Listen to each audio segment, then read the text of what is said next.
जय श्री कृष्ण। नवा अध्याय।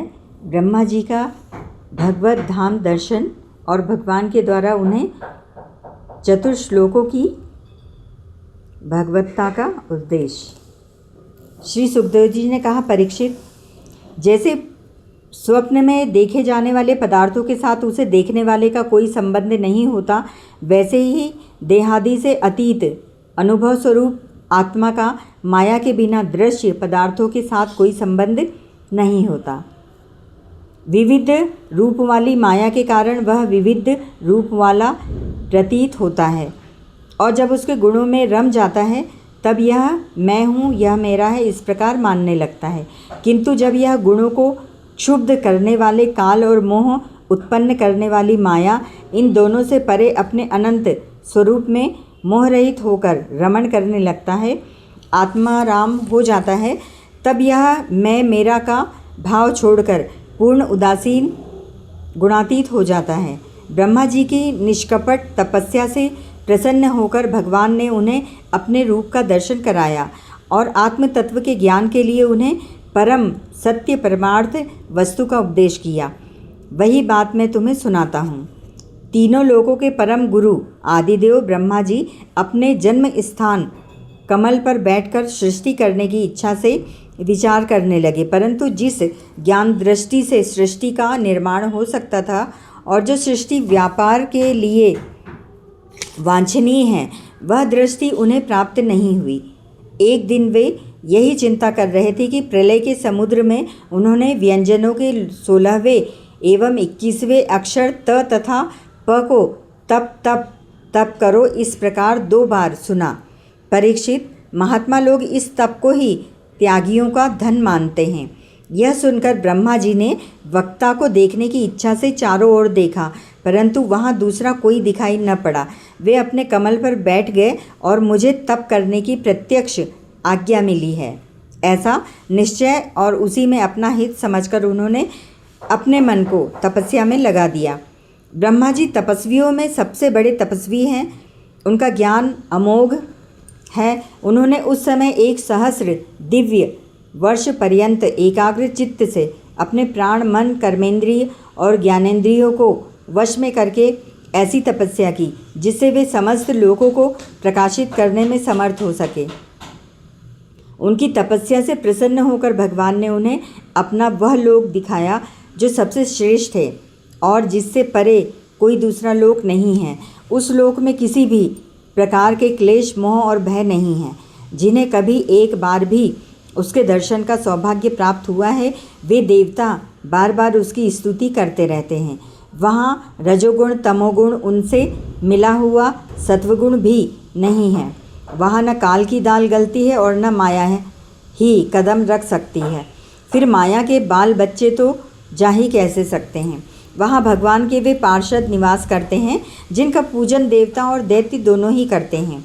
उनका उज्ज्वल आभा से युक्त श्याम शरीर, शतदल कमल के समान कोमल नेत्र और पीले रंग के वस्त्र से शोभायमान है। अंग अंग से राशि राशि सौंदर्य बिखरता रहता है। वे कोमलता की मूर्ति हैं। सभी के 4-4 भुजाएं हैं। वे स्वयं तो अत्यंत तेजस्वी हैं ही, मणिजटित सुवर्ण के प्रभा में आभूषण भी धारण किए रहते हैं। उनकी छवि मूंगे, वैदूर्य मणि और कमल के उज्ज्वल तंतु के समान है। उनके कानों में कुंडल, मस्तक पर मुकुट और कंठ में मालाएं शोभायमान हैं। जिस प्रकार आकाश बिजली सहित बादलों से शोभायमान होता है, वैसे ही वह लोक परलोक कामिनियों की कांति से युक्त महात्माओं के दिव्य तेजोमय विमानों से स्थान स्थान पर सुशोभित होता रहता है। उस वैकुंठ लोक में लक्ष्मी जी सुंदर रूप धारण करके अपनी विविध विभूतियों के द्वारा भगवान के चरण कमलों की अनेकों प्रकार से सेवा करती। कभी कभी जब वे झूले पर बैठकर अपने प्रियतम भगवान की लीलाओं का गान करने लगती हैं, तब उनके सौंदर्य और सुरभि से उन्मत्त होकर भौरे स्वयं उन लक्ष्मी जी का गुणगान करने लगते हैं। ब्रह्मा जी ने देखा कि उस दिव्य लोक में समस्त भक्तों के रक्षक लक्ष्मीपति, यज्ञपति एवं विश्वपति भगवान विराजमान हैं। सुनंद, नंद, प्रबल और अरहण आदि मुख्य मुख्य पार्षदगण उन प्रभु की सेवा कर रहे हैं। उनका मुख कमल प्रसाद मधुर मुस्कान से युक्त है। आँखों में लाल लाल डोरियां हैं, बड़ी मोहक और मधुर चितवन है। ऐसा जान पड़ता है कि अभी अभी अपने प्रेमी भक्तों को अपना सर्वस्व दे देंगे। सिर पर मुकुट, कानों में कुंडल और कंधे पर पीताम्बर जगमगा रहे हैं। वक्षस्थल पर एक सुनहरी रेखा के रूप में श्री लक्ष्मी जी विराजमान हैं और सुंदर 4 भुजाएं हैं। वे एक सर्वोत्तम और बहुमूल्य आसन पर विराजमान हैं। पुरुष, प्रकृति, महत्व, अहंकार, मन, 10 इंद्रिय, शब्दादि 5 तन्मात्राएं और पंचभूत, ये 25 शक्तियाँ मूर्तिमान होकर उनके चारों ओर खड़ी हैं। समग्र ऐश्वर्य, धर्म, कीर्ति, श्री, ज्ञान और वैराग्य, इन 6 नित्य सिद्ध स्वरूप भूत शक्तियों से वे सर्वदा युक्त रहते हैं। उनके अतिरिक्त और कहीं भी ये नित्य रूप से निवास नहीं करती। वे सर्वेश्वर प्रभु अपने नित्य आनंदमय स्वरूप में ही नित्य निरंतर निमग्न रहते हैं। उनका दर्शन करते ही ब्रह्मा जी का हृदय आनंद के उद्रेक से लबालब भर गया। शरीर पुलकित हो उठा, नेत्रों में प्रेम आश्रु छलक आए। ब्रह्मा जी ने भगवान के उन चरण कमलों में जो परमहंसों के निवृत्ति मार्ग से प्राप्त हो सकते हैं, सिर झुकाकर प्रणाम किया। ब्रह्मा जी के प्यारे भगवान अपने प्रिय ब्राह्मणों को प्रेम और दर्शन के आनंद में निमग्न शरणागत तथा प्रजा सृष्टि के लिए आदेश देने के योग्य देखकर बहुत प्रसन्न हुए। उन्होंने ब्रह्मा जी से हाथ मिलाया तथा मंद मुस्कान से अलंकृत वाणी में कहा। श्री भगवान ने कहा, ब्रह्मा जी, तुम्हारे हृदय में तो समस्त वेदों का ज्ञान विद्यमान है। तुमने सृष्टि रचना की इच्छा से चीरकाल तक तपस्या करके मुझे भली भांति संतुष्ट कर दिया है। मन में कपट रख कर योग साधन करने वाले मुझे कभी प्रसन्न नहीं कर सकते। तुम्हारा कल्याण हो। तुम्हारी जो अभिलाषा हो वह वर मुझसे मांग लो, क्योंकि मैं मुँह मांगी वस्तु देने में समर्थ हूँ। ब्रह्मा जी, जीव के समस्त कल्याणकारी साधनों का विश्राम पर्यवसान मेरे दर्शन में ही है। तुमने मुझे देखने बिना ही उस सूने जल में मेरी वाणी सुनकर इतनी घोर तपस्या की है। इसी से मेरी इच्छा से तुम्हें मेरे लोक का दर्शन हुआ है। तुम उस समय सृष्टि रचना का कर्म करने में किंकर्तव्य विमूढ़ हो रहे थे।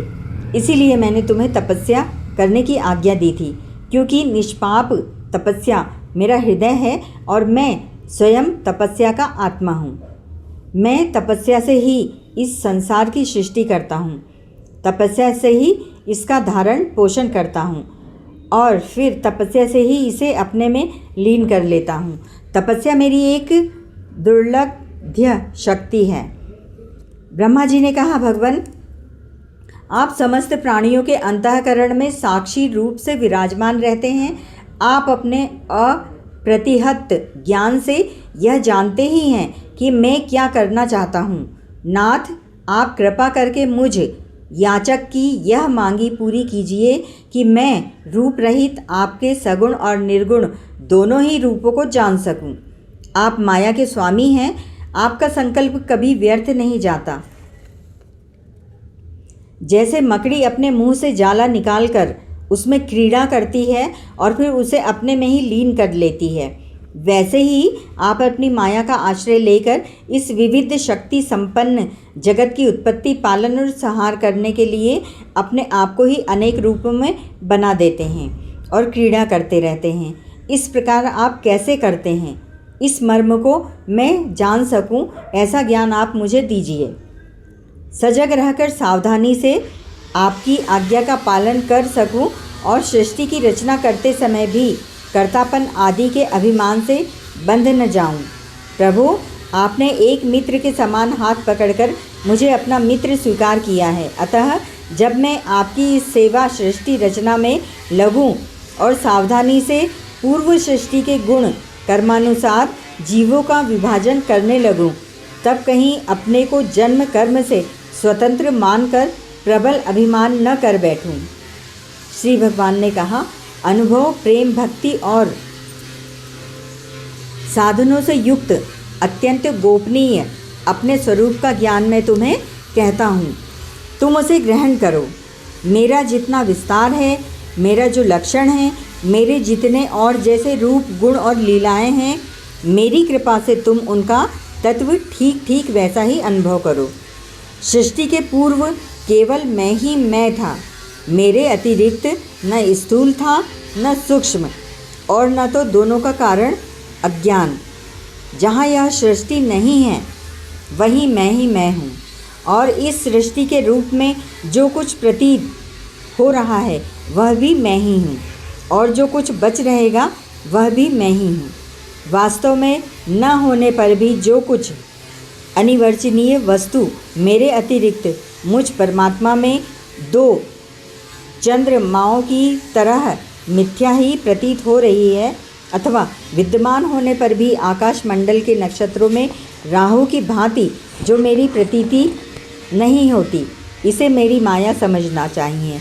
जिस प्राणियों के पंचभूत चित्त छोटे बड़े शरीर में आकाश आदि पंच महाभूत उन शरीरों के कार्य रूप से निर्मित होने के कारण प्रवेश करते भी हैं, और पहले से ही उन स्थानों और रूपों में कारण रूप से विद्यमान रहने के कारण प्रवेश नहीं भी करते, वैसे ही उन प्राणियों के शरीर की दृष्टि से मैं उनमें आत्मा के रूप से प्रवेश किए हुए हूँ, और आत्म दृष्टि से अपने अतिरिक्त और कोई वस्तु न होने के कारण उनमें प्रविष्ट नहीं भी हूँ।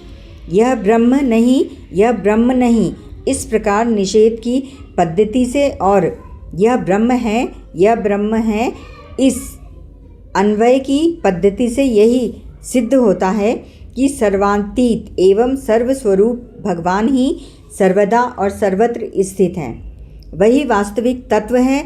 जो आत्मा अथवा परमात्मा का तत्व जानना चाहते हैं, उन्हें केवल इतना ही जानने की आवश्यकता है, ब्रह्मा जी, तुम अविचल समाधि के द्वारा मेरे इस सिद्धांत में पूर्ण निष्ठा कर लो। इससे तुम्हें कल्प कल्प में विविध प्रकार की सृष्टि रचना करते रहने पर भी कभी मोह नहीं होगा। श्री सुखदेव जी कहते हैं, लोक पितामह ब्रह्मा जी को इस प्रकार उपदेश देकर अजन्मा भगवान ने उनके देखते ही देखते अपने उस रूप को छिपा लिया। जब सर्वभूत स्वरूप ब्रह्मा जी ने देखा कि भगवान ने अपने इंद्रिय गोचर स्वरूप को हमारे नेत्रों के सामने से हटा लिया है, तब उन्होंने अंजलि बांधकर उन्हें प्रणाम किया और पहले कल्प में जैसी सृष्टि थी उसी रूप में इस विश्व की रचना की। एक बार धर्मपति प्रजापति ब्रह्मा जी ने सारी जनता का कल्याण हो अपने इस स्वार्थ की पूर्ति के लिए विधि पूर्वक यम नियमों को धारण किया। उस समय उनके पुत्रों में सबसे अधिक प्रिय परम भक्त देवर्षि नारद जी ने मायापति भगवान की माया का तत्व जानने की इच्छा से बड़े संयम, नियम, विनय और सौम्यता से अनुगत होकर उनकी सेवा की, और उन्होंने सेवा से ब्रह्मा जी को बहुत ही संतुष्ट कर लिया। परीक्षित, जब देवर्षि नारद ने देखा कि मेरे लोक पितामह पिताजी मुझ पर प्रसन्न हैं, तब उन्होंने उनसे यही प्रश्न किया जो तुम मुझसे कर रहे हो। उनके प्रश्न से ब्रह्मा जी और भी प्रसन्न हुए। फिर उन्होंने यह 10 लक्षण वाला भागवत पुराण अपने पुत्र नारद को सुनाया, जिसका स्वयं भगवान ने उन्हें उपदेश किया था। परीक्षित, जिस समय मेरे परम तेजस्वी पिता सरस्वती के तट पर बैठकर परमात्मा के ध्यान में मग्न थे, उस समय देवर्षि नारद जी ने वही भागवत उन्हें सुनाया। तुमने मुझसे जो यह प्रश्न किया है कि विराट पुरुष से इस जगत की उत्पत्ति कैसे हुई, तथा दूसरे भी जो बहुत से प्रश्न किए हैं, उन सब का उत्तर मैं उसी भागवत पुराण के रूप में देता हूँ। जय श्री हरिओम तत्सत।